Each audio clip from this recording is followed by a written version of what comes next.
Parashat Lech Lecha avec Rashi. Avant de commencer Lech Lecha, nous allons lire la fin de Noach, où la Torah nous raconte la naissance d'Abraham Avinu.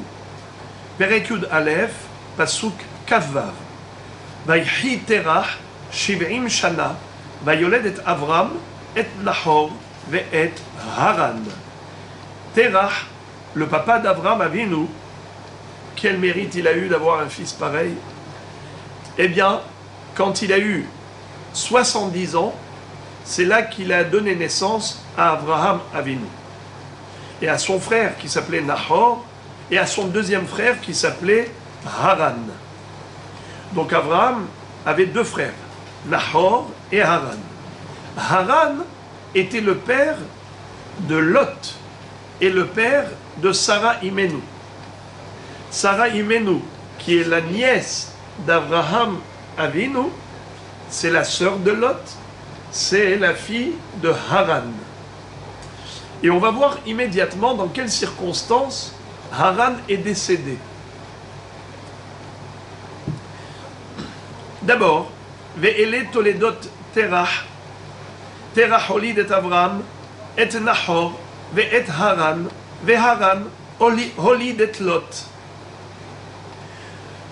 Donc on nous donne la descendance, la progéniture de Terach. Et Haran, le fils de Terach, le frère d'Abraham, il a eu un fils qui s'appelle Lot. Vayamot Haran, al pene Terach aviv, be'eretz moladto, be'ur kasdim. Haran est mort, si on traduit littéralement, devant son père Terach. Ça veut dire que Terach a vu la mort de son fils, Haran. Où ça? Be'eretz moladto, dans sa ville natale, dans son pays natal. C'est où? Be'ur kasdim. Alors, Ur kasdim, ça a une double connotation, au sens propre et au sens figuré.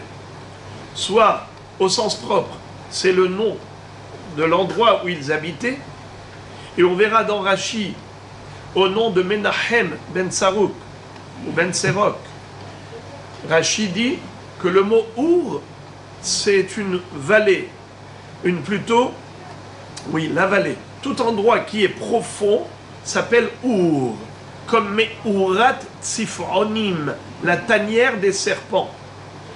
Ur Kasdim, c'est un endroit qui était donc dans une vallée, dans un creux, dans une cuve. C'est pour cela que ça s'appelle Ur Kasdim, dans le pays de Kasdim, la vallée de Kasdim. Mais Hachamim nous donne une autre connotation, c'est que Ur, c'est Esh, c'est le feu de la fournaise ardente dans laquelle Abraham Avinu fut jeté par Nimrod. Pourquoi? On va voir tout de suite. Et d'ailleurs, c'est dans ce même contexte que Haran va mourir. Il sera jeté dans le feu par Nimrod après Abraham et il ne survivra pas, comme a survécu Abraham Avinu miraculeusement. Et quand Haran est décédé, Abraham va adopter ses deux enfants, son fils Lot et sa fille Sarah, qu'on va voir qui s'appelle Iska. Et on verra pourquoi Sarah s'appelle Iska. Mais en tout cas, Abraham Avinu va l'épouser carrément. C'est même une mitzvah de se marier avec sa nièce. Oui, parce que un homme, quand il se marie avec une étrangère, alors parfois il peut avoir des tensions avec elle. Mais quand c'est sa nièce, il ne peut que l'aimer, il ne peut qu'avoir pitié d'elle. Et donc le shlom bayit est assuré. Il y a beaucoup de travail à faire pour le shlom bayit. C'est un grand mérite. Mais c'est beaucoup plus facile d'avoir du shlom bayit quand c'est de la famille. Mais même médicalement, comment ça se fait? Ils disent que c'est pas bien. Des mariages kosanga. Aujourd'hui, en effet, on voit que c'est pas toujours extraordinaire. Mais à l'époque, il n'y avait aucun problème. Et même de nos jours, ceux qui l'ont fait, hein? Exactement. Grâce à Dieu, dans la majeure partie des cas, il n'y a pas de problème. Alors, lisons. Vayamot Haran al pene terach aviv be'eretz molato be'ur kasdim. Donc al pene terach, ça veut dire devant son père Terah, du vivant de son père, mais Rashi va dire que c'est à cause de son père Terah. Comment Haran est mort? À cause de son père Terah. Alors Rashi nous raconte l'histoire.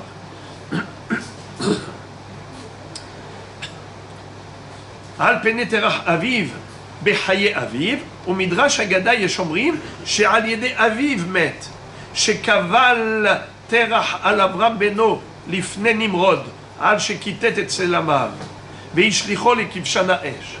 Au moment où Terah, qui était vendeur d'idoles, de statues pour la Avodah Zara, eh bien un jour il a demandé à son fils Abraham de tenir la boutique des statues. Qu'est-ce qu'a fait Abraham? Il a fait un carnage. Il a détruit toutes les idoles. Il les a même brûlées. Et quand est arrivé Terah, il avait laissé qu'une seule, la grande statuette. Et celle-là, il lui a mis un marteau dans la main à la statue. Et quand Terah est arrivé, il a vu ce massacre. Il a dit, qu'est-ce qui s'est passé ici? Il a dit, ben, je te dis pas, papa, tu sais quoi? C'est la grande qui a tué tous les autres. Exactement. Il y a eu une vieille dame qui a apporté un plat pour sacrifier aux idoles. Toutes les petites statuettes se sont ruées sur le couscous boulette. La grande, elle s'est énervée, elle dit, vous n'avez pas honte, au lieu de me faire honneur, vous voulez-vous manger cette caille-là? Et la grande a massacré toutes les petites. Voilà le résultat. Il a dit, dis-moi, pour qui tu me prends? Pour un fou? Mais depuis quand une statue, elle bouge? C'est quoi ce que tu me racontes là? C'est quoi ces bobards et ces histoires à dormir debout? Abraham dit à son père, papa, ça veut dire que quoi? Que les idoles inertes sont incapables d'agir. Alors pourquoi tu te prosternes devant eux? Pourquoi tu les adores? Pourquoi tu t'adresses à eux, à ces idoles? Tu t'adresses à elles. Et surtout que tu diffuses ce mensonge au sein de la communauté, de la société. Mais papa, toi-même tu reconnais qu'elles sont incapables d'aider. Alors, pourquoi tu y crois à cette Avodah Zara? Dire, c'est toi qui les as massacrés, tu vas voir. Il a été raconté à Nimrod, il a dénoncé son propre fils Abraham. Et là, je vous lis, Kaval Terah, al Avram beno lifne Nimrod, al shekitet et selamav, parce qu'il a pilé et concassé ses statues. Veishlicho lekivshan ha'esh. Nimrod a jeté Abraham dans la fournaise ardente. Mais Haran, on a dit à Haran, Haran, et toi, tu es avec Abraham ou tu es avec Nimrod? Haran, il s'est dit, je ne vais pas répondre tout de suite. Je vais les laisser en suspens. Il leur a dit, je vous donnerai la réponse plus tard. Il s'est dit, si c'est Abraham qui a raison et qui sortira de là vivant, je dirais que je suis avec Abraham. Mais sinon, s'il brûle dans le feu, je dirais que je suis avec Nimrod. Il s'est cru malin. Haran Yoshev et Omer Belibo. Haran se disait dans son cœur, Im Avram notzeh hani mishelo. Ve'im Nimrod notzeh hani mishelo. Si c'est Abraham qui gagne, je suis avec lui. Si c'est Nimrod qui gagne, je suis avec lui. Urshenitsal Abraham. Et lorsqu'Abraham est sorti, sain et sauf de la fournaise ardente, Amroulolé Haran, on a demandé à Haran, Michel Miata, avec qui tu es? Dans quel camp? Amar lahem Haran, Michel Abraham, Ani, moi je suis avec Abraham. Veishlichu lekivshan ha'esh, venisraf. On a jeté Haran dans le feu et il a brûlé, il a été calciné immédiatement. Les Ur Kasdim. C'est pour ça qu'on appelle ça le feu de Kasdim. Al-Pene Terah Aviv, c'est son père Terah qui a été la cause de la mort de son propre fils. Parce qu'il a dénoncé Abraham à Nimrod. Eh bien, la question se pose. Pourquoi Abraham est sorti de là vivant et pas Haran? Hachamim nous disent comme ça. Hamoser atzmo almenat shen osim lones osim lones. Hamoser atzmo almenat shen osim lones en osim lones. Celui qui est prêt à se sacrifier, même quitte à ne pas bénéficier d'un miracle, quitte à mourir pour Dieu, eh bien lui bénéficiera du miracle. Tandis que celui qui est prêt à se dévouer, mais à condition d'être sauvé miraculeusement, il n'aura pas de miracle pour être sauvé. Quel est le sens de ce midrash? Celui qui est prêt à se sacrifier, alors lui, il aura le miracle, mais celui qui se dévoue, mais pas au prix d'un sacrifice, eh bien lui ne méritera pas un sauvetage miraculeux. Quelle est la svara? Quelle est la raison? L'explication est celle-là. Quelqu'un qui se surpasse, qui va au-delà des limites naturelles. Il est prêt à sacrifier sa vie pour Hachem. Ça, c'est un niveau spirituel d'une dimension surnaturelle. Car un homme est prêt à tout donner, mais il y a des limites. Mais celui qui est prêt à donner même sans limite, ça c'est déjà surnaturel. Akadosh Baruchu, Mida Keneged Mida, mesure pour mesure. Il dit, toi tu as eu un comportement à mon égard qui est surnaturel, moi également je t'accorderai un sauvetage surnaturel. Tu auras le miracle. Tandis que Haran, qui connaissait la fin du film, il connaissait la fin de l'histoire d'Abraham, il dit, ah tu vois, il a été sauvé miraculeusement. Alors dans ce cas-là, je suis prêt. Lui n'a pas fait un effort surnaturel. C'est naturel, parce que si tu vois quel sera le résultat, qui est positif, alors tu n'as pas fait de sacrifice. Tu n'as pas été au-delà de ta nature. Tu ne peux pas avoir en retour un sauvetage miraculeux qui est surnaturel. Et Rashi donne ensuite le deuxième pirouche, Menachem ben Tsarouk, comme je vous ai dit tout à l'heure, que Our c'est Bika. C'est une vallée. Kol Hor Beka Amok Karouy Our. Donc, c'était une vallée qui s'appelait la vallée de Kasdim. Passouk d'après. Vaikach Avram ve Nahor lahem nashim. Avram et Nahor se sont mariés avec deux femmes. Shem Eshet Avram Sarai, et Shem Eshet Nahor Milka. Bat Haran, Abi Milka et Abi Iska. Ce que j'ai oublié de vous dire, c'est que Haran avait deux filles. Pas seulement Iska, mais aussi Milka. Milka s'est mariée avec Nahor. Iska s'est mariée avec Abraham Avinu. Et c'est qui Iska? Rashi va dire Iska Zo Sarah.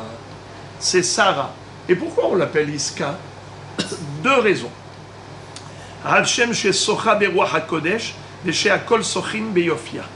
Soché, ça veut dire voir. Voir. Elle avait des visions prophétiques. Elle voyait ce que les gens ne pouvaient pas voir, avec des yeux charnels. Elle, Sarah, était prophétesse.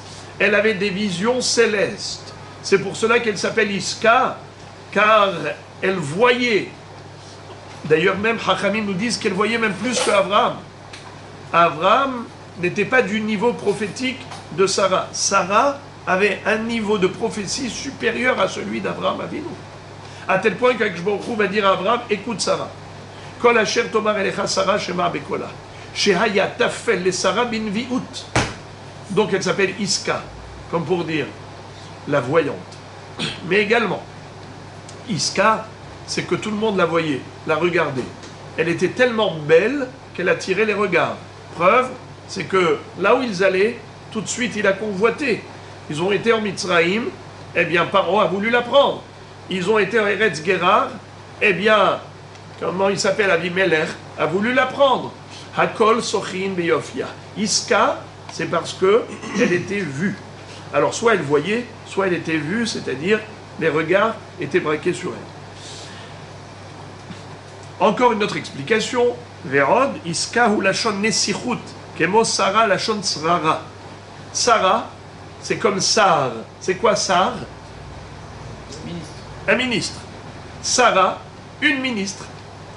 Elle était Sarah, comme Srara, qui veut dire une autorité supérieure, quelqu'un qui gouverne. s'appelle Sar. Un ministre, c'est un Sar, car il est sorère. Elle aussi, elle était Sarah. Elle était au-dessus du lot. Elle était supérieure à tout le monde. Sarah, la princesse. Également, Iska, ça vient du mot Nassir. Comment on dit un prince? Nassir. Nessicha, une princesse. Alors Iska, la racine du mot Iska, c'est Nessicha, la princesse. Donc Sarah et Iska, c'est toujours princesse. Vayetzu itam. Ensuite le passouk d'après. Vatei Sarai akara en la balade. Sarai, qui s'est mariée avec Avram, n'avait pas d'enfant. Avram n'avait pas d'enfant, Sarai n'avait pas d'enfant. Mais quand Dieu va rajouter la lettre He à Avraham et à Sarah au lieu de Sarai, et bien là, ils auront un enfant. Vayetzu itam. Vayetzu. Alors excusez-moi, le passouk Lamed Aleph. Là, ce passouk est complexe et Rashi va nous donner une explication délicieuse, mielleuse. Vaïkar Terach et Avram Beno. Terach prend son fils Avram. Ve'et Lot ben Haran ben Beno. Et son petit-fils Lot, fils de Haran. Ve'et Sarai Kalato. Eshet Avram Beno. Et Sarai, sa bru, la belle-fille, c'est-à-dire la femme d'Avram, qui est sa belle-fille, sa bru. Eshet Avram Beno. Vayetzu itam. Ils sont partis avec eux. Mais Ur-Kasdim, de Ur-Kasdim, la Lechet Artsa Kenaan, pour aller en Eretz Kenaan. Vayavo ou ad Haran, vayeshvusha. Mais en fait, ils n'ont pas été jusqu'à Eretz Kenaan. C'était l'objectif premier. C'était la destination d'origine. Mais finalement, ils ont fait escale à Haran et Terah a dit is very good. C'est très bien Haran. On n'a pas besoin d'aller jusqu'en Eretz Kenaan.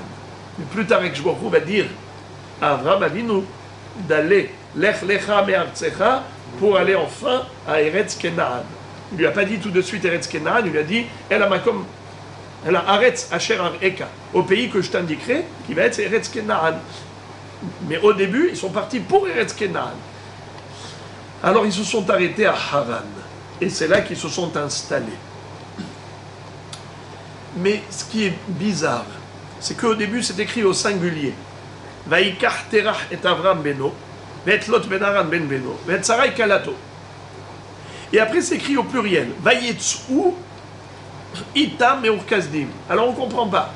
Tu commences au singulier, tu termines au pluriel. Vaïkar Terach, et après Vayetzu, la Lechet itam.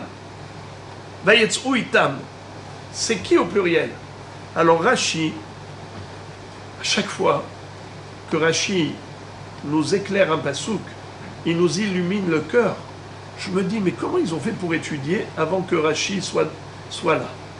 Les générations qui ont précédé Rashi, comment ils ont fait pour étudier sans Rashi? Et Rashi, comment que Dieu l'a mis? Exactement. Dieu nous a envoyé une lumière qui s'appelle Rashi, la lumière de Rashi. Et oui, regardez. En France et exactement. Et nous, on est favorisés parce que Rashi, à chaque fois, nous donne des définitions et des traductions en français.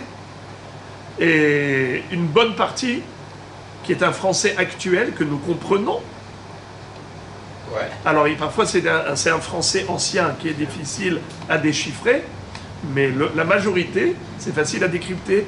Et je me dis, quelle chance on a d'avoir eu Rashi, nous, les Français. Les francophones, je veux dire. Alors regardez les tzadikim. Rashi explique. Au début, on parle de Terach qui a pris son fils et ses petits-enfants. Mais ensuite, Vayetzu, Rashi dit comme ça. Vayetzu, Terach ve Avram. Rim, Lot ve Sarai. Voilà. 2 avec 2.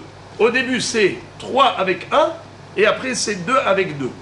C'est-à-dire que Avram et son père Terach ont été de Ur-Kasdim vers Eretz Kenaan. Ils ont fait escale à Haran, mais ils ont pris avec eux les petits. C'était qui les petits? Lot et Sarai. Donc, Vayetzu itam, ils ont été avec eux. Et on va terminer avec le dernier pasouk de la paracha de Noah, qui est, comme j'ai dit, l'introduction à Lech Lecha. Vayiyu yemei Terach hamesh shanim u'matayim shana vayamot Terach beharan. Terach a vécu combien de temps, les amis? 205. 205 ans. Et il est décédé où? À Haran. Alors regardez ce que nous dit Rashi. לאחר שיצא אברהם מחרן ובא לארץ כנען והיה שם יותר מ-60 שנה. שהרי כתיב ואברהם בן 5 שנים ו70 שנה בצאתו מחרן ותרח בן 70 שנה היה כשנולד אברהם. הרי 145 לתרח כשיצא אברהם מחרן עדיין נשארו משנותיו הרבה. Is very good. Le calcul est simple. Quel âge avait Terach lorsqu'il a eu Abraham? 70 ans.